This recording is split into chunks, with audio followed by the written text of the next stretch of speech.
स्वागत है आप सभी विद्यार्थियों का आपके अपने संकल्प आईएएस एकेडमी के इस ऑनलाइन प्लेटफॉर्म पर। दोस्तों, आशा करता हूँ आप सभी की तैयारी जो है वो बहुत बढ़िया चल रही होगी और इसी परिप्रेक्ष्य में हम लोगों ने सीरीज स्टार्ट की है एमसीक्यू की। इसमें आपको बहुत सारी चीज जो है दोस्तों देखने को मिलेगी, तो आप इस चैनल में अगर नए हैं तो इस चैनल के साथ आप जुड़ जाइए, जिससे आपका जो है वो एग्जाम क्लियर करने में बहुत ही सहायता मिल सके। इसमें हम लोगों ने जो है वो करंट अफेयर्स की सीरीज चालू की है, जो संकल्प सर द्वारा दी जा रही है, जिसमें पहला वीडियो इसमें अपलोड कर दिया गया है ना। पर्यावरण से संबंधित जो करंट अफेयर्स के क्वेश्चन थे उसको डाल दिया गया है। और हमारा जो जीएस वाला पोर्शन था उसका भी पहला पार्ट जो है, जिसमें ETC art tribes and culture से संबंधित प्रश्न जो है वो पार्ट 1 का क्वेश्चन नंबर 1 से क्वेश्चन नंबर 25 अपलोड कर दिया गया है। और दोनों की लिंक जो है नीचे डिस्क्रिप्शन बॉक्स में दे दी गई है। अगर आप उसको नहीं देखे हैं तो जाकर देख सकते हैं। आज उसी क्रम को आगे बढ़ाएंगे और आज हम पंचायत के जो क्वेश्चन जो हमारी टेस्ट सीरीज के थे, क्वेश्चन नंबर 26 से 50 नंबर तक जो है वो पंचायत से संबंधित क्वेश्चन पूछे गए थे, उस पर हम लोग लेकर आज उसका एक्सप्लेनेशन देखेंगे। तो आशा करता हूं इससे आपको बहुत ही लाभ होगा। आप यूं ही बने रहिएगा और अपना आंसर देते रहिए, ताकि आपको ये पता चले कि आपकी तैयारी कितनी है। आज का पहला क्वेश्चन है दोस्तों, क्वेश्चन नंबर 26 से हम स्टार्ट कर रहे हैं। आज का जो हमारा पहला क्वेश्चन है वो है, कोई व्यक्ति यदि किसी ग्राम की मतदाता सूची में रजिस्ट्री किए जाने का हकदार होगा यदि, देखिए प्रत्येक ग्राम की अपनी एक क्या होती है, मतदाता सूची होती है। तो वही पूछा जा रहा है कि कोई भी व्यक्ति अपने ग्राम का मतदाता सूची में रजिस्टर्ड किया जा सकता होगा यदि क्या, पहला है यदि उसका नाम उस ग्राम से संबंधित विधानसभा निर्वाचन नामावली में रजिस्ट्रित किए जाने के लिए अर्हित है। हम अध्याय 2 के अंतर्गत देखते हैं दोस्तों, मतदाताओं का जो रजिस्ट्रीकरण कैसे होता है छत्तीसगढ़ पंचायती राज अधिनियम में। तो उसमें दिया गया है, पहला स्टेटमेंट है, यदि उसका नाम उस ग्राम से संबंधित विधानसभा निर्वाचन नामावली में रजिस्ट्रीकृत किए जाने के लिए अर्हित है। देखिए जो भी ग्राम होता है दोस्तों वो किसी न किसी विधानसभा क्षेत्र के अंतर्गत आता है। तो इसमें कहा गया है यदि वह उस विधानसभा की अपनी अलग निर्वाचन नामावली होती है, तो यदि उस निर्वाचन नामावली में उसका नाम दर्ज किए जाने के लिए अर्हित है, योग्य है, तो क्या उसका नाम इसमें दर्ज किया जा सकता है? तो बिल्कुल सही। अगर उसका नाम दोस्तों विधानसभा की निर्वाचन नामावली में दर्ज किए जाने योग्य है, तो उसको ग्राम की मतदाता सूची में रजिस्टर्ड किया जा सकता है। दूसरा हम स्टेटमेंट देखें, उसका नाम ग्राम से संबंधित विधानसभा निर्वाचन नामावली में रजिस्ट्रीकृत है। तो जब भाई विधानसभा निर्वाचन नामावली में रजिस्ट्रीकृत किए जाने के योग्य है, तब हम रजिस्टर्ड कर रहे हैं। तो यदि विधानसभा निर्वाचन नामावली में रजिस्ट्रीकृत है, तब तो उसका नाम गांव की निर्वाचन नामावली में आएगा ही, है ना। तो इसमें कोई दो राय नहीं है, सेकंड स्टेटमेंट भी बिल्कुल सही है। तीसरा हम बात करें, जो उस ग्राम का मामूली तौर पर निवासी हो, ये भी उसमें स्टेटमेंट में दिया हुआ है एज इट इज। तो उस ग्राम का मामूली तौर पर निवासी हो तभी उस ग्राम की निर्वाचन नामावली में वो दर्ज होगा, बिल्कुल सही है। जो किसी ग्राम की मतदाता सूची में पहले से रजिस्ट्रीकृत है, सिंपल सी दोस्तों, बहुत इजी था। अगर वो मतदाता सूची में पहले से रजिस्ट्रीकृत है तो फिर से रजिस्टर्ड करवाने की आवश्यकता ही नहीं है। ठीक है, तो ये स्टेटमेंट छोड़ के बाकी पहला, दूसरा और तीसरा इसका एकदम करेक्ट आंसर है। तो हमारा ऑप्शन कौन सा हो जाएगा? ऑप्शन सी इसका करेक्ट आंसर होगा। 1, 2 एवं 3 जो इसका आंसर है वो सही है। आया समझ में? बिल्कुल कॉन्सेप्ट बेस्ड है, पूरा पंचायत कॉन्सेप्ट बेस्ड है। अगर कॉन्सेप्ट आपने पकड़ के रखा तब आपका जो है वो सही होगा। ठीक, और एक बात बता दूं, इसका पीडीएफ जो है वो नीचे आपको डिस्क्रिप्शन बॉक्स में लिंक दिया हुआ है, वहां पर आप टेलीग्राम लिंक ज्वाइन करेंगे तो वो आपको मिल जाएगा। चलिए नेक्स्ट क्वेश्चन की ओर चलें। क्वेश्चन नंबर 27, अनुसूचित क्षेत्र में किसी ग्राम पंचायत में ग्राम सभा की संख्या हो सकती है। यहाँ पर बात किया जा रहा है अनुसूचित क्षेत्र में, और अनुसूचित क्षेत्र में पंचायत के लिए अलग उपबंध किया गया है, और उसको हम पेशा एक्ट 1996 जो है उसके भूरिया कमेटी जो गठित हुई थी उसके आधार पर पेशा एक्ट लागू किया गया था, है ना। पेसा एक्ट क्या है दोस्तों? PESA Panchayat extension for schedule areas, है ना। मतलब अनुसूचित क्षेत्रों में पंचायत का गठन कैसे किया जाएगा, पंचायती राज संस्था कैसे होगी, इसके लिए हम पेसा एक्ट लागू किए थे। और इसके अनुसार हम उसमें देखते हैं कि अनुसूचित क्षेत्र की ग्राम पंचायत में ग्राम सभा की संख्या, ग्राम सभा क्या होती है? ग्राम के समस्त समस्त जो वयस्क मतदाता है उनसे मिलकर जो बना निकाय है दोस्तों, वो ग्राम सभा कहलाता है। अगर सामान्य क्षेत्र की बात करें तो सामान्य क्षेत्र में एक ग्राम पंचायत के अंतर्गत एक ग्राम सभा होती है। ग्राम सभा एक गांव को मिलाकर या एक से अधिक गांव को मिलाकर एक ग्राम सभा घोषित किया जा सकता है। परंतु यदि अनुसूचित क्षेत्रों की बात करें तो अनुसूचित क्षेत्रों में साफ लिखा हुआ है कि एक से अधिक ग्राम सभा हो सकती है। क्यों होती है? क्योंकि आप जानते हैं अनुसूचित क्षेत्र में छोटी छोटी जो जनजातियों का समूह निवास करता है, तो कुछ अलग जनजाति के हैं और कुछ जो है वो जैसे 50-100 अलग जनजाति के हैं, तो उनको मिलाकर एक अलग ग्राम सभा बनाई जाती है। तो यहाँ पर अनुसूचित क्षेत्रों में ग्राम पंचायत के अंतर्गत एक जो पंचायत उसके अंतर्गत एक से अधिक ग्राम सभा हो सकती है, इसका जो है वो प्रावधान किया गया है। तो कितनी हो सकती है? एक हो सकती है, दो हो सकती है, तीन हो सकती है, चार हो सकती है। तो वहां पर दोस्तों स्पष्ट रूप से नंबर कहीं पर भी नहीं लिखा हुआ है। इसका मतलब इसका ऑप्शन तो डी होगा, निश्चित नहीं है। वहां ये लिखा हुआ है कि अनुसूचित क्षेत्रों में आवश्यकता अनुसार एक से अधिक ग्राम सभाओं का गठन किया जा सकता है। एक से अधिक, अब अधिक कितना ये निश्चित नहीं है। तो ऑप्शन डी हमारा यहाँ पर जो है वो क्या हो जाएगा? करेक्ट आंसर होगा, निश्चित नहीं है। बहुत ढंग से इसको आपको ध्यान रखना है। नेक्स्ट प्रश्न की ओर चलें, क्वेश्चन नंबर 28 अनुच्छेद 243 आर्टिकल की बात कर रहे हैं दोस्तों। जो 73वां संविधान संशोधन हुआ था उसमें से 16 अनुच्छेद 243 के अंतर्गत जोड़े गए थे, उसकी बात की जा रही है। अनुच्छेद 243 ए के अनुसार ग्राम सभा का सम्मेलन वर्ष में अधिकतम कितनी बार हो सकता है? यहाँ प्रश्नों को बहुत ढंग से पढ़िएगा, शब्दों को बहुत ढंग से पढ़िएगा, क्योंकि यहाँ पर दोस्तों अब एग्जाम में अगर शब्द थोड़े से इधर उधर हुए, इसका मतलब आपका क्वेश्चन पूरा डर जाएगा। तो बहुत ढंग से शब्दों को पढ़ने की आवश्यकता है, इस बात को ध्यान रखेंगे। यहाँ पर पूछा जा रहा है आर्टिकल 243 ए। आर्टिकल 243 ए जो प्रावधान करता है दोस्तों, वो ग्राम सभा के संबंध में बात करता है। 73वां संविधान संशोधन ग्राम सभा के संबंध में आर्टिकल 243 ये बात करता है। और यहाँ पर बात किया जा रहा है ग्राम सभा का सम्मेलन वर्ष में अधिकतम कितनी बार हो सकता है। तो कितनी बार हो सकता है?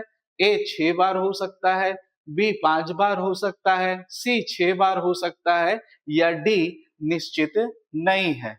तो अगर आपने कॉन्सेप्ट इसका समझा होगा, बहुत अच्छे से ढंग से पढ़ रखा होगा, तब ये आप क्वेश्चन अटेम्प्ट कर पाएंगे, अन्यथा आप फंस जाएंगे। ठीक है, तो यहाँ पर साफ साफ आर्टिकल 243 ए में लिखा हुआ है कि दो ग्राम सभाओं, ठीक है, सॉरी, ग्राम सभाओं के दो सम्मेलनों के मध्य, ठीक, क्या लिखा है? ग्राम सभा जो है तो दो ग्राम सभाओं के सम्मेलनों के मध्य 6 माह से अधिक का अंतर नहीं होना चाहिए। कितने का? 6 माह से अधिक का अंतर नहीं होना चाहिए। ये वहां पर क्या है? लिखा हुआ है दोस्तों। ठीक है, तो इसको जो है वो आप ध्यान रखिएगा। तो 6 माह से अधिक मतलब साल में कितना हो जाएगा? साल में 2, कम से कम 2। ये क्या है? न्यूनतम। हम बात करें कम से कम की, तो कम से कम कितना होना चाहिए? 2 होना चाहिए। अब अधिक से अधिक कितना हो सकता है, इसके संबंध में कोई भी प्रावधान नहीं है। ऑप्शन डी इसका क्या हो जाएगा? सही आंसर हो जाएगा। ऑप्शन डी इसका सही आंसर होगा। ठीक है, अब देखिए क्यों निश्चित नहीं है? अधिकतम 6 माह, आप पर डे हर दिन आप सभा कीजिए ना, ग्राम सभा का सम्मेलन बुलाइए हर दिन, क्या दिक्कत है? कोई दिक्कत नहीं है। लेकिन दो ग्राम सभा के सम्मेलन के मध्य जो है वो 6 माह से अधिक का अंतर नहीं होना चाहिए। तो ये निश्चित नहीं है कितना होगा, आप जितना चाहे कर सकते हैं, लेकिन छत्तीसगढ़ में आप जानते हैं 4 तो निश्चित है।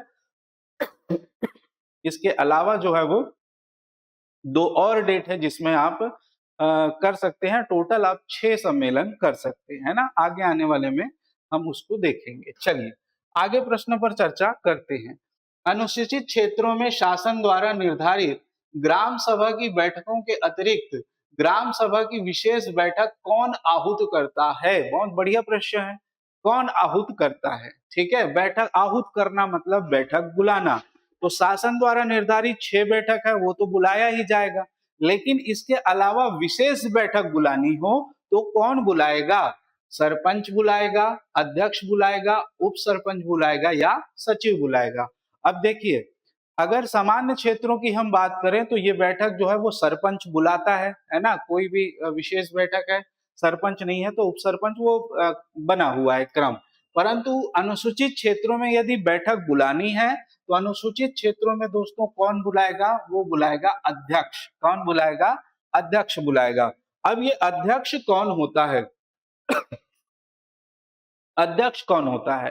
तो आप जानते हैं कि अनुसूचित क्षेत्रों में ग्राम सभा के सम्मेलन की अध्यक्षता सरपंच नहीं करता दोस्तों, या उप सरपंच नहीं करता है। क्या होता है, जब ग्राम सभा का गठन होता है अनुसूचित क्षेत्रों में, जो ग्राम सभा तो ग्राम पंचायत का जब गठन होता है ना, तो उसके सम्मेलन के समय ग्राम सभा का जब सम्मेलन होता है, प्रथम सम्मेलन में एक व्यक्ति को जो पंचायत का पदधारी नहीं होगा उसको अध्यक्षता के लिए उसका क्या किया जाता है? निर्वाचन किया जाता है, चुनाव किया जाता है, सॉरी चुनाव कर लिया जाता है। चुनाव जो है वो हाथ उठाकर होता है, जिसको सबसे ज्यादा अधिक बहुमत मिलता है वो अध्यक्ष वहां पर बन जाता है। वो क्या करता है? ग्राम सभा की 1 साल तक जितनी भी ग्राम सभा होगी उस ग्राम सभा का क्या करेगा? वो अध्यक्षता करेगा, वो अध्यक्ष। ठीक है, अच्छा वो अध्यक्ष वही 1 साल अगर मेल है तो 1 साल जो है वो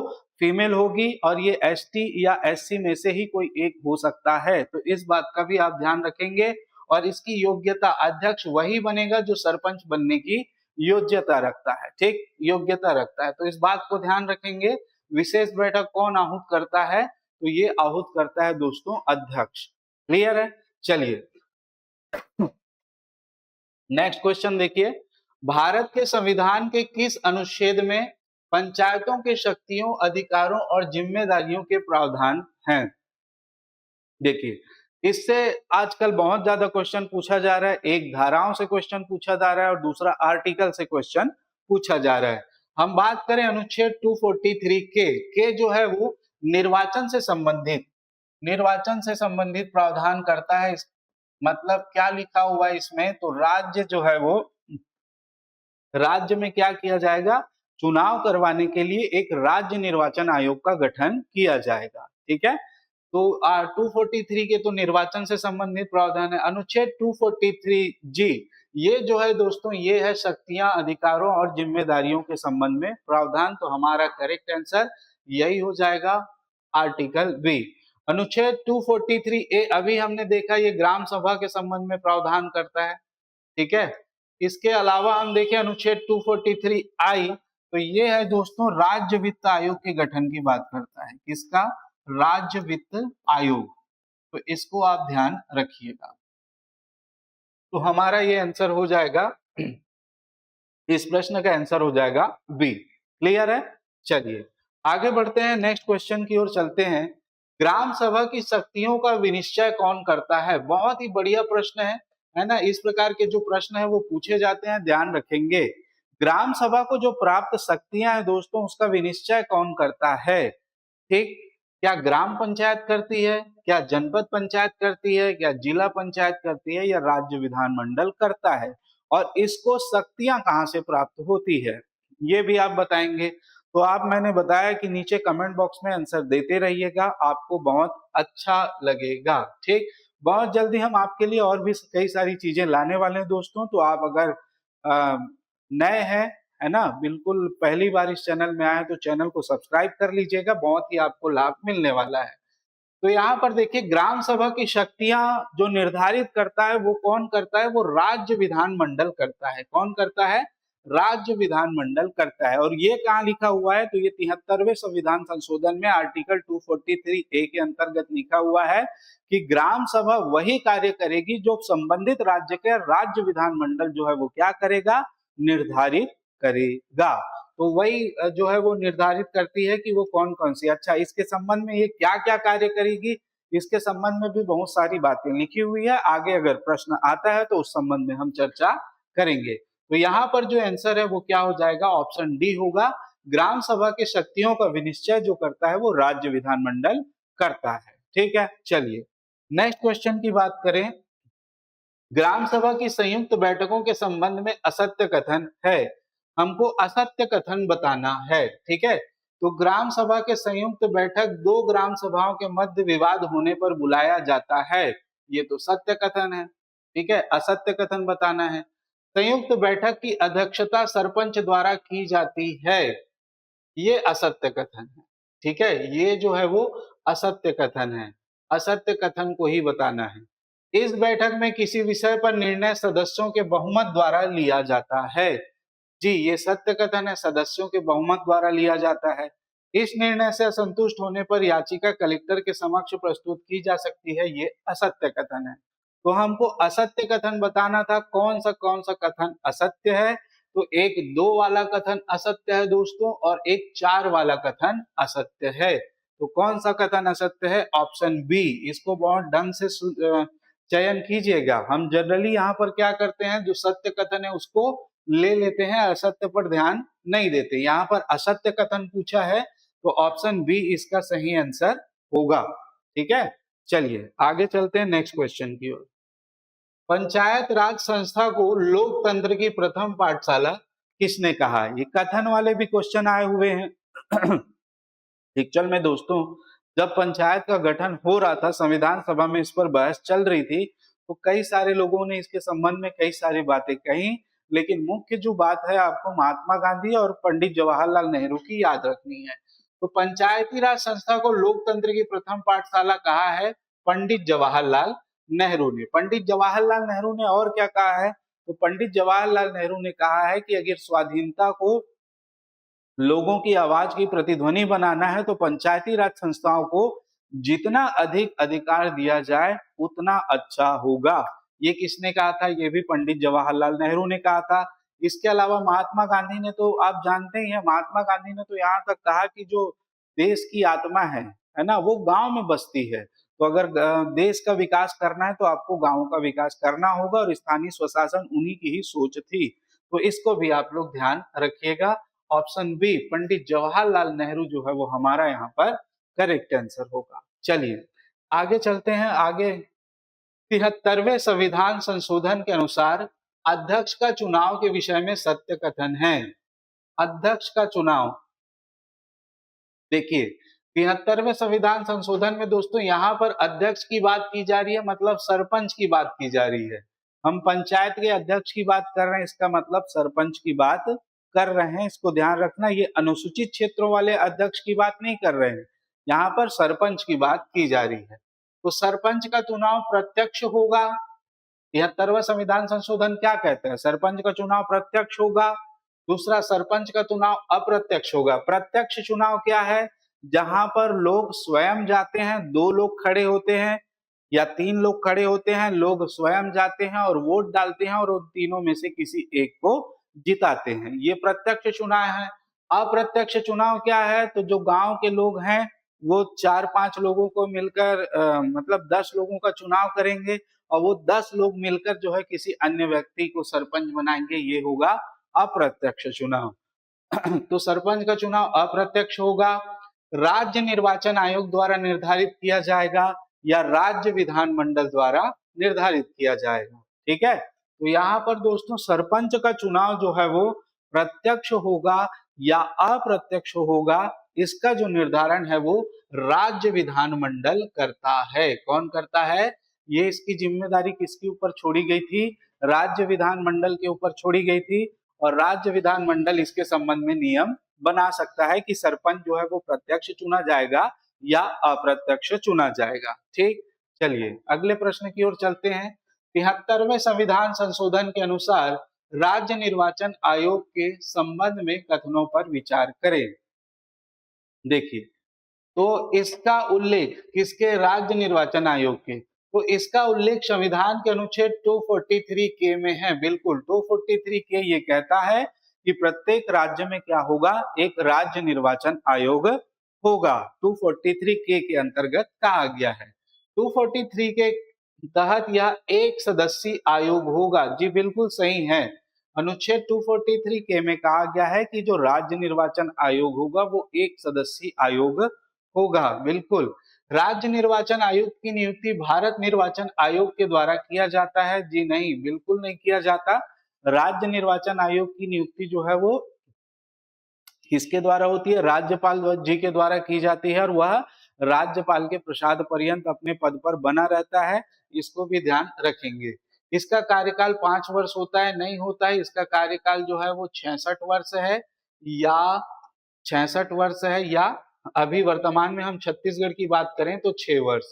ठीक है, 66 वर्ष या 6 वर्ष, जो भी पहले हो जाए। क्लियर है, तो इसको ध्यान रखना। तो ये बिल्कुल गलत है, ये भी गलत है। तो पूछा है संबंध में कथन कौन कौन सा, तो पहला सही है और दूसरा सही है, केवल 1 और 2 सही है। ऑप्शन बी हमारा करेक्ट आंसर होगा। ठीक है दोस्तों, चलिए आगे चलते हैं।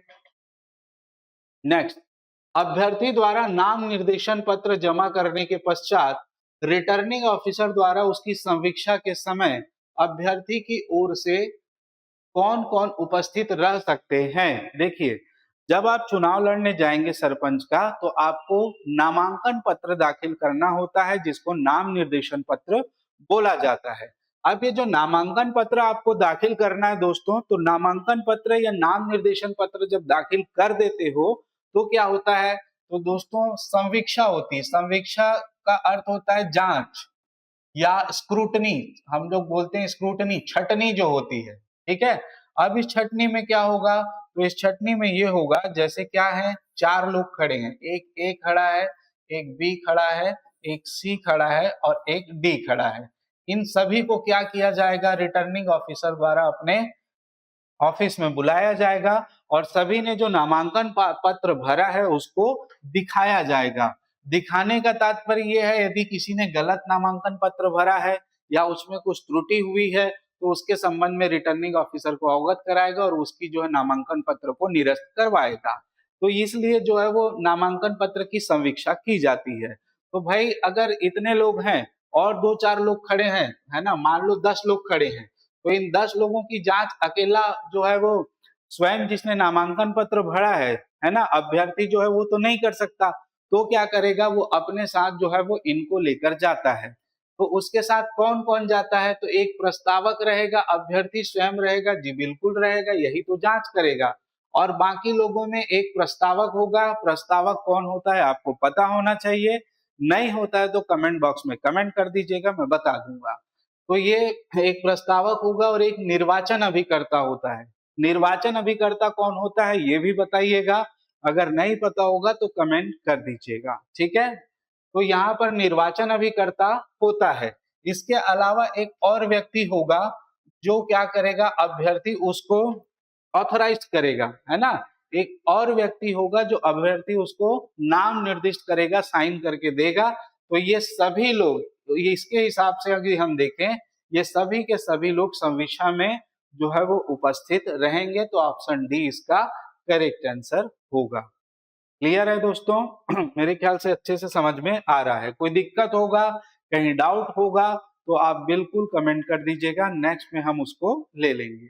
ग्राम पंचायत के उप सरपंच के विषय में सही क्या है?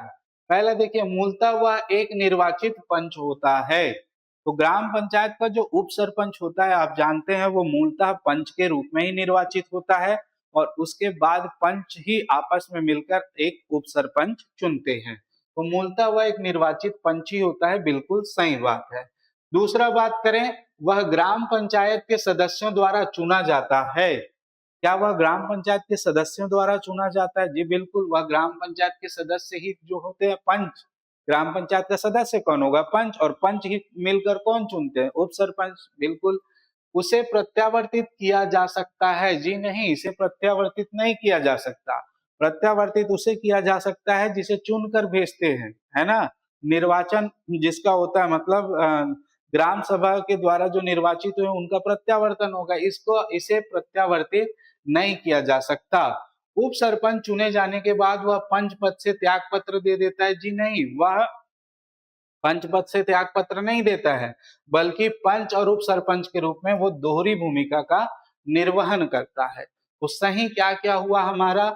ऑप्शन 1 सही हुआ, ऑप्शन 2 सही हुआ और ऑप्शन 5 सही हुआ। तो 1 to 5 ऑप्शन डी इसका जो है वो करेक्ट आंसर होगा। ठीक है, कौन सा? ऑप्शन डी इसका जो है वो करेक्ट आंसर होगा। ठीक है, चलिए आगे प्रश्न पर चर्चा करते हैं। क्वेश्चन नंबर 38, किसी ग्राम पंचायत में अगर कोई महिला अभ्यर्थी है और वो चुनाव लड़ना चाहती है, लेकिन वह पंचायत अनारक्षित सीट है। देखिए अनारक्षित सीट है, ठीक है, वह पंचायत क्या है? अनारक्षित सीट है। ऐसी स्थिति में उस महिला को कितनी प्रतिभूति राशि जमा करनी पड़ेगी? क्या 1000 देना पड़ेगा, 500 देना पड़ेगा, 50 या इनमें से कोई नहीं? आप जानते हो दोस्तों, सरपंच पद के लिए जो राशि लगती है वो 1000 लगती है, लेकिन इसमें एसटी एससी और महिलाओं के लिए, ठीक है, क्या रहता है? आधी राशि रहती है। अब इसमें विशेष रूप से याद रखिएगा, आरक्षित सीट है तो भी और अनारक्षित सीट है तो भी महिलाओं को केवल आधी राशि ही जमा करनी पड़ेगी। ठीक है, आधी राशि प्रतिभूति निक्षेप के रूप में आधी राशि, चाहे वो सीट आरक्षित हो महिलाओं के लिए ना हो, कोई दिक्कत नहीं है। अगर महिला उसमें पार्टिसिपेट कर रही है, इसका मतलब वो आधा राशि ही जमा करेगी। प्रतिभूति निक्षेप जिसको बोलते हैं, जमानत राशि, ठीक है, वो कितना देगा? देगी आधी। आया समझ में? तो यहाँ पर याद रखिएगा, आरक्षित हो ना हो इससे कोई फर्क नहीं पड़ेगा। यदि वो महिला है इसका मतलब वो आधी राशि जमा करेगी। चलिए नेक्स्ट क्वेश्चन की ओर चलते हैं। क्वेश्चन नंबर 39, राज्यसभा का एक सदस्य जिसका नाम ग्राम पंचायत के ग्राम की मतदाता सूची में है, वह ग्राम पंचायत का पदेन सदस्य होगा। देखिए ग्राम पंचायत में कोई भी पदेन सदस्य का प्रावधान नहीं है, चाहे वो संसद हो, चाहे सांसद हो, चाहे वह विधायक हो। तो यहाँ तो पदेन सदस्य हो ही नहीं सकता। ग्राम पंचायत की बैठकों में उपस्थित होने के लिए वह अपना प्रतिनिधि नियुक्त कर सकता है। जब वो सदस्य है नहीं तो प्रतिनिधि नियुक्त करने का तो सवाल ही नहीं उठता। ग्राम पंचायत की समस्त स्थायी समितियों का पदेन सदस्य होगा? जी नहीं, संसद जो होता है, सांसद जो होता है, वो सिर्फ जिला पंचायत की स्थायी समिति का अपने मन से किसी 2 स्थायी समितियों का सदस्य होता है, इसके अलावा कहीं भी सदस्य नहीं होता। तो तीनों स्टेटमेंट गलत है। ठीक है, तो उपयुक्त में से कोई नहीं, तीनों स्टेटमेंट क्या है यहाँ पर? गलत है दोस्तों, सही विकल्प नहीं है, उपयुक्त तीनों गलत है। क्लियर है? चलिए नेक्स्ट हम बात करें, उप सरपंच के निर्वाचन के संबंध में कौन सा कथन सही है? देखिए उप सरपंच, पंच और सरपंच के निर्वाचन की तारीख से 15 दिन के भीतर उप सरपंच के निर्वाचन हेतु सम्मेलन बुलाया जाएगा। पंच और सरपंच के निर्वाचन की तारीख से 30 दिन के भीतर उप सरपंच के निर्वाचन हेतु सम्मेलन बुलाया जाएगा। उप सरपंच के निर्वाचन हेतु गुप्त मतदान होगा। उप सरपंच के निर्वाचन हेतु मतदान हाथ उठाकर किया जाता है। उप सरपंच के चुनाव में मतों की समानता होने पर पीठासीन अधिकारी निर्णायक वोट देता है। उप सरपंच के चुनाव में मतों की समानता होने पर निर्णय पीठासीन अधिकारी लॉट निकालकर करता है। देखिए दोस्तों, उप सरपंच के निर्वाचन का जो है वो प्रोसीजर बहुत अच्छे से समझ लीजिए। क्या होता है कि जब पंच और सरपंच का चुनाव हो गया, ठीक है, पंच और सरपंच के चुनाव होने के पश्चात 30 दिन के भीतर, जिस दिन उनका चुनाव कंप्लीट हो गया, उसका जो है नाम निकल कर आ गया, ये पंच और ये सरपंच, उसके 30 दिवस के भीतर तहसीलदार क्या करता है? एक सम्मेलन बुलाता है। ठीक है, तहसीलदार क्या करेगा? एक सम्मेलन बुलाएगा और उस सम्मेलन में जितने चुने हुए पंच हैं, एक और एड पंच सरपंच, सभी जो है वो उस मीटिंग में भाग लेंगे, पंच और सरपंच सभी। और वो जो है वो गुप्त मतदान कर कर क्या करेंगे? गुप्त मतदान द्वारा, गुप्त मतलब वोट डालेंगे, वोट डालकर मोड़कर डब्बे में डाल देंगे। तो गुप्त मतदान द्वारा उन्हीं में से ही एक उप सरपंच का चुनाव करेंगे। ठीक है, और उप सरपंच का चुनाव होने के पश्चात फिर नामों का प्रकाशन किया जाता है। तो इसको ध्यान रखेंगे। तो यहाँ पर सरपंच के निर्वाचन की तारीख से 30 दिन के भीतर उप सरपंच के निर्वाचन के लिए क्या किया जाएगा, सम्मेलन बुलाया जाएगा। सम्मेलन में गुप्त मतदान होगा, हाथ उठाकर मतदान नहीं होता है। और एक जो बार बार पूछा जाता है कि उप सरपंच के चुनाव में यदि मतों की समानता हो गई तो सरपंच क्या जो है वो निर्णायक मत देगा? नहीं, सरपंच वहां पर एक पंच की हैसियत से ही क्या करता है, चुनाव में वोट डालता है। ऐसी स्थिति में जो भी पीठासीन अधिकारी है वो क्या करेगा, लॉट निकालेगा। अगर मत बराबर हो गए, 5-5 मत आ गए, ऐसी स्थिति में लॉट निकाली जाएगी, लॉटरी निकाली जाएगी और जिसका लॉट में नाम आ गया उसे उप सरपंच बना दिया जाएगा। बहुत ज्यादा महत्वपूर्ण है, ये प्रोसीजर को याद रखिएगा।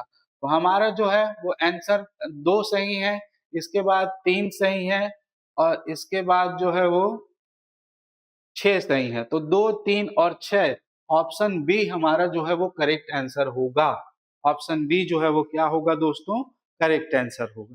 ठीक, मेरे ख्याल से आप लोगों को स्पष्ट है। नेक्स्ट हम बात करें पंच पद के आरक्षण के संबंध में निम्न में से कौन सा कथन सही है। पंच पद के आरक्षण की बात की जा रही है। किसी ग्राम पंचायत जहां अनुसूचित जातियों अनुसूचित जनजातियों के लिए 50% या 50% से अधिक स्थान आरक्षित किए गए हैं, वहां अन्य पिछड़ा वर्ग के लिए कोई स्थान आरक्षित नहीं होगा। जी हाँ, बिल्कुल। अभी जो नया संशोधन हुआ है दोस्तों, है ना, जो पंच और सरपंच और जो अध्यक्ष उपाध्यक्ष के आरक्षण के संबंध में, उसमें आप लोगों ने बहुत ढंग से देखा होगा क्या कि जो एसटी एससी का जो आरक्षण है, यदि 50% या 50% से अधिक है तो ओबीसी को वहां पर एक भी सीट नहीं दी जाएगी। तो यहाँ पर बिल्कुल सही स्टेटमेंट है, इसको ध्यान रखेंगे। अन्य पिछड़ा वर्ग की जनसंख्या से अभिप्रेत है छत्तीसगढ़ पिछड़ा वर्ग कल्याण आयोग द्वारा अन्य पिछड़ा वर्ग की जनसंख्या के संबंध में मान्य किए गए सांख्यिकीय आंकड़े, या अन्य पिछड़ा वर्ग की जनसंख्या से अभिप्रेत है अंतिम पूर्ववर्ती जनगणना में अभिनिश्चित की गई जनसंख्या जिसके सुसंगत आंकड़े प्रकाशित किए गए हों। तो इसको बहुत ढंग से याद रखना है। यहाँ पर अन्य पिछड़ा वर्ग की अगर जनसंख्या हमको लेनी है, ठीक है, अन्य पिछड़ा वर्ग की जनसंख्या लेनी है, तो ये अन्य पिछड़ा वर्ग की जनसंख्या जो है वो छत्तीसगढ़ पिछड़ा वर्ग कल्याण आयोग द्वारा अन्य पिछड़ा वर्ग की जनसंख्या के संबंध में मान्य किए गए सांख्यिकीय आंकड़ों से लेना पड़ेगा। ठीक है, तो ये बहुत ढंग से आपको याद रखना है। किसकी जनगणना देखेंगे तो अन्य पिछड़ा वर्ग की, ठीक है, किसमें, वर्ग कल्याण आयोग द्वारा। ठीक, तो पहला और दूसरा सही है, ऑप्शन ए जो है उसका करेक्ट आंसर। चलिए अगले प्रश्न की ओर चलते हैं। मान लीजिए किसी ग्राम पंचायत में 16 वार्ड हैं, बिल्कुल, पर किसी कारणवश 2 वार्ड से पंच चुनाव नहीं हो पाया है, बिल्कुल। वह ग्राम पंचायत में सरपंच को पद से हटाने हेतु अविश्वास प्रस्ताव लाता है। यदि मतदान के दिन सदस्य अनुपस्थित है और प्रस्ताव के पक्ष में 8 वोट पड़े हैं तो क्या होगा? इस प्रकार के जो है वो प्रश्न पूछे जाते हैं। ठीक है, वार्ड कितने हैं दोस्तों? 16 है, लेकिन 2 वार्ड में पंच का चुनाव नहीं हो पाया है, मतलब टोटल पंच अभी कितने हैं? 5 हैं, और एक क्या होगा? सरपंच होगा। तो टोटल कितने हो गए? 15 हो गए। ठीक है, अब अविश्वास प्रस्ताव लाया गया है सरपंच को पद से हटाने के लिए, और मतदान के दिन सदस्य अनुपस्थित है। मतदान के दिन सदस्य, ये इसमें थोड़ा सा मिस्टेक है दोस्तों, है ना, यहाँ पर शायद 2 आना चाहिए, 1 या 2, ऐसा कुछ होना चाहिए। हाँ, ठीक है, यहाँ पर 2 मिसिंग है, इसको थोड़ा सा लिख लीजिएगा। यदि मतदान के दिन 2 सदस्य अनुपस्थित हैं और प्रस्ताव में के पक्ष में 8 वोट पड़े हैं तो क्या होगा? तो आप जानते हैं कि अविश्वास प्रस्ताव जो लाया जाता है उसको पास करने के लिए उपस्थित व मतदान करने वालों का जो है वो कितना होना चाहिए? 3/4 बहुमत होना चाहिए। ठीक है, जो जो पंचायत का गठन करने वाले कुल सदस्य संख्या के 2/3 से अधिक होना चाहिए। ठीक, तो ये प्रस्ताव पास हो जाएगा। क्या होना चाहिए, देखिए उपस्थित प्लस मतदान करने वाले सदस्यों का 3/4 होना चाहिए। जो ज्यादा होना चाहिए किससे, तत्समय तत्समय पंचायत का गठन करने वाले तत्समय पंचायत का गठन करने वाले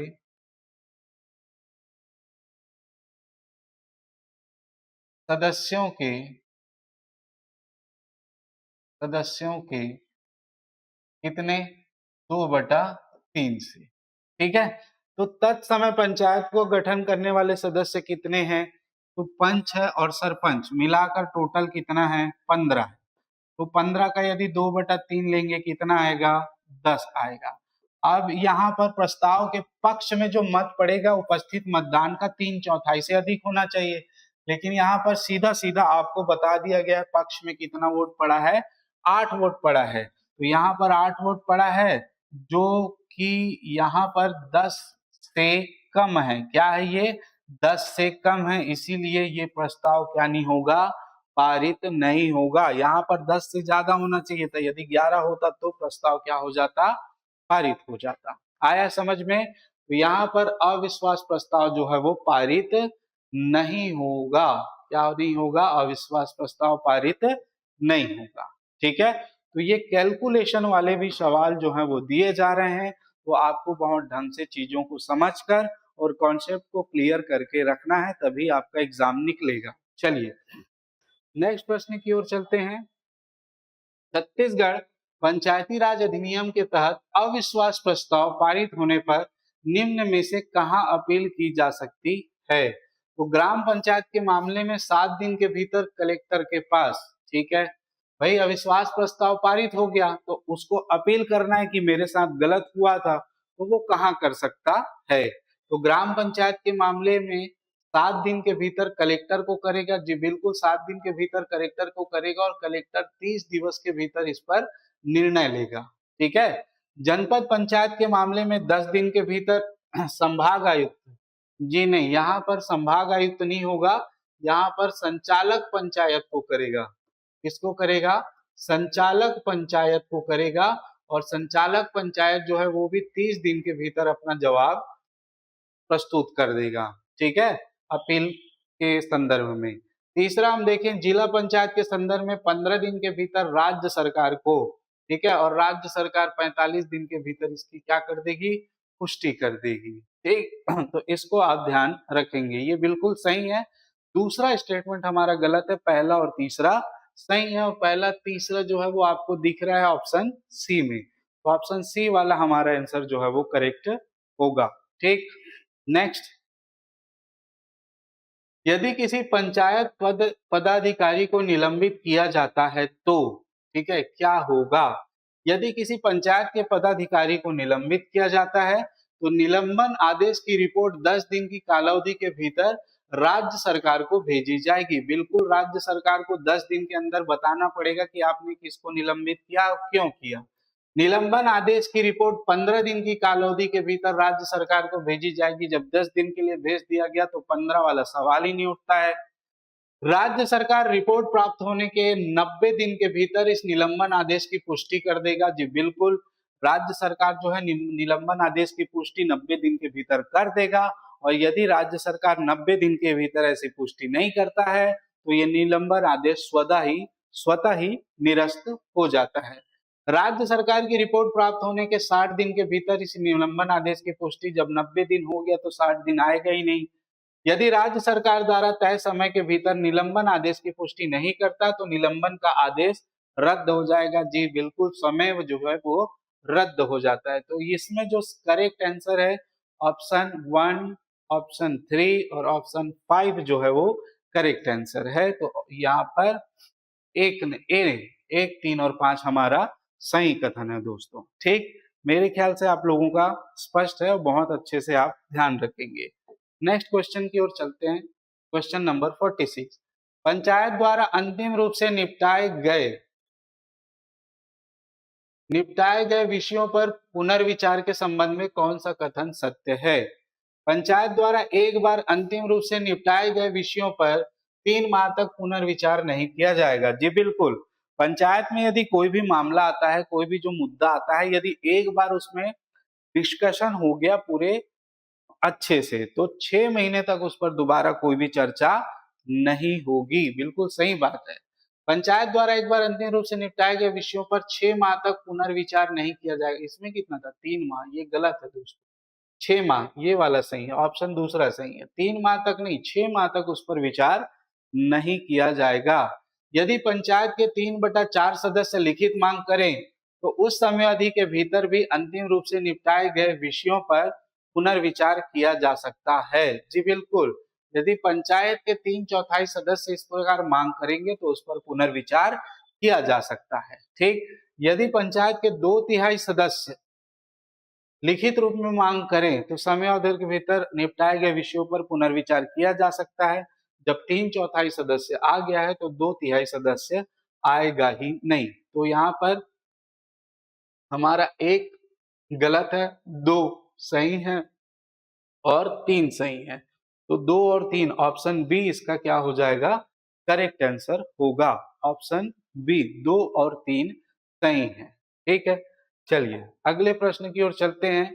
ग्राम पंचायत की स्थायी समिति के संदर्भ में कौन सा कथन सही है? स्थायी समिति, प्रत्येक ग्राम पंचायत में स्थायी समितियां होती है, जनपद पंचायत में होती है और जिला पंचायत में होती है। तो ग्राम पंचायत की स्थायी समितियां, स्थायी समिति के प्रत्येक सम्मेलन की अध्यक्षता सरपंच द्वारा की जाएगी। क्या ये सही है? स्थायी समिति के प्रत्येक सम्मेलन की अध्यक्षता प्रत्येक समिति के सभापति द्वारा की जाएगी। स्थायी समिति के किसी सम्मेलन के समक्ष लाए गए समस्त प्रश्नों का विनिश्चय समिति के उपस्थित और मत देने वाले सदस्यों के बहुमत द्वारा किया जाएगा। या स्थायी समिति के किसी सम्मेलन के समक्ष लाए गए समस्त प्रश्नों का विनिश्चय समिति के कुल सदस्य संख्या के बहुमत द्वारा किया जाएगा।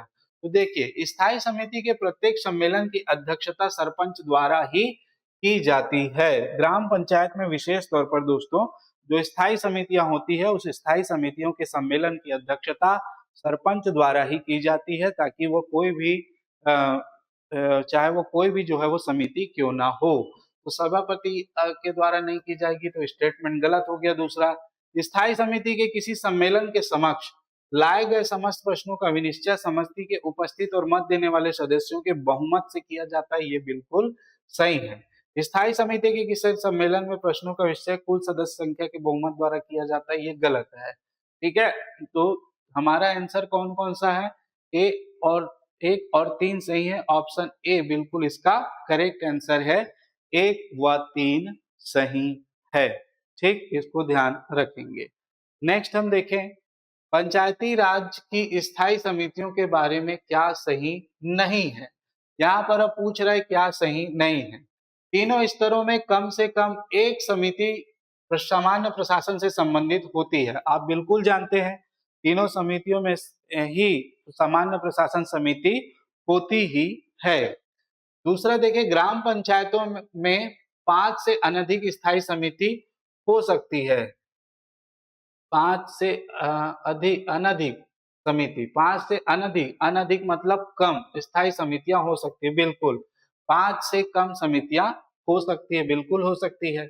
जनपद और जिला स्तर की पंचायतों में कम से कम 5 विनिर्दिष्ट स्थायी समितियां होगी। बिल्कुल सही है। 5 विनिर्दिष्ट, विनिर्दिष्ट मतलब जो लिखा हुआ है, वो 5 समितियां तो होगी ही। इसके अलावा भी अलग से समितियों का गठन किया जा सकता है, परंतु वो जनपद और जिला पंचायत में ही, और ग्राम पंचायत में ऐसा नहीं होगा। सामान्य प्रशासन समिति में सभी स्थायी समितियों के सभापति होंगे? जी नहीं। ठीक है, सामान्य प्रशासन समिति में जो है वो जनपद और जिला में ऐसा होता है, परंतु यहाँ पर ऐसा नहीं होगा कि किसी भी समिति का जो सभापति है वो सामान्य प्रशासन समिति का क्या बन जाए, सदस्य होंगे। तो ये ऑप्शन हमारा गलत होगा। तो यही पूछा है क्या सही नहीं है, तो ऑप्शन डी हमारा सही नहीं। आया समझ में? चलिए आगे चलते हैं नेक्स्ट क्वेश्चन की ओर। Question number 49।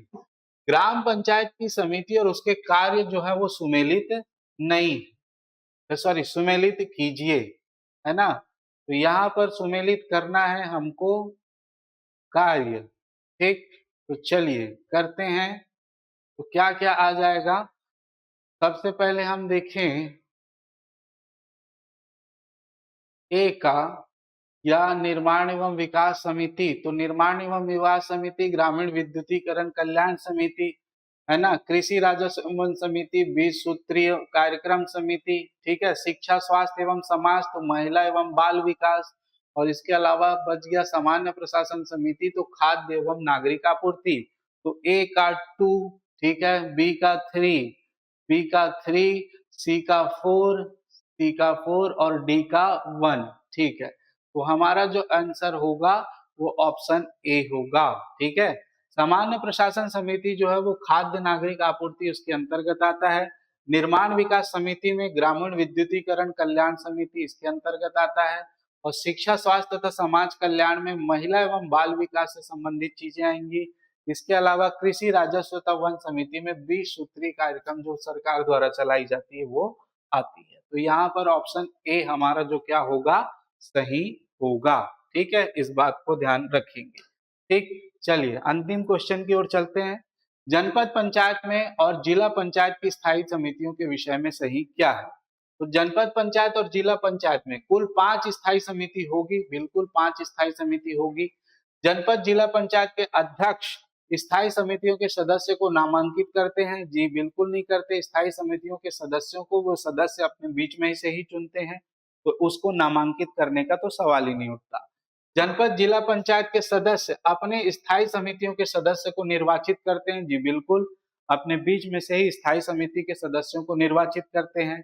ऑप्शन नंबर 4, विधायक जो जनपद पंचायत का पदेन सदस्य है, किन्हीं 2 स्थायी समितियों का पदेन सदस्य होगा। जनपद और जिला पंचायत की स्थायी समिति, विधायक जो जनपद पंचायत का पदेन सदस्य है, किन्हीं 2 नहीं, जनपद में दोस्तों वो सभी स्थायी समितियों का जो है वो पदेन सदस्य होता है, सभी समिति का पदेन सदस्य होता है, ठीक।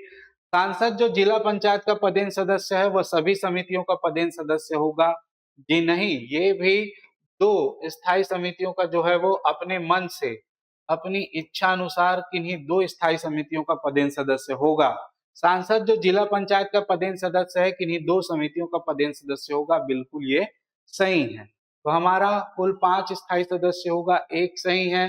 समिति सदस्य को नामांकित करते हैं, गलत है। 3 सही है, ठीक है। 4 गलत है, 5 गलत है, 6 सही है। तो 1, 3 और 6 सही है। ऑप्शन डी हमारा जो है वो करेक्ट आंसर होगा, ठीक है।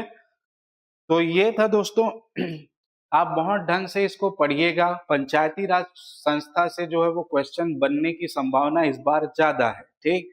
ये हम लोगों ने आपके समय को देखते हुए थोड़े बहुत विश्लेषण के साथ जो है वो चीजें आपके समक्ष रखी हैं। आगे और भी क्लासेस होंगी और आगे जो है वो टेस्ट आपका जो होगा वो मैं पहले से बता दे रहा हूँ कि छत्तीसगढ़ जो भूगोल है, छत्तीसगढ़ का भूगोल और आर्थिक सर्वेक्षण से जो प्रश्न है वो आपको देखने को मिलेंगे। तो नवीनतम आंकड़ों को आप जो है वो कंठस्थ कर लीजिए, क्योंकि इससे जो है वो प्रश्न आपको मिलने वाले हैं, ठीक है। तो सेशन कैसे लगा इस बारे में जरूर बताइएगा और नीचे चैनल को सब्सक्राइब करके बेल आइकॉन हिट जरूर कर लीजिए। टेलीग्राम लिंक ज्वाइन कर लीजिएगा और ज्वाइन करेंगे तभी आगे का सेशन जो है वो आपको बहुत ढंग से मिल पाएगा, ठीक है। तो आज के लिए इतना ही। आप सभी का बहुत बहुत धन्यवाद। जय हिंद, जय भारत।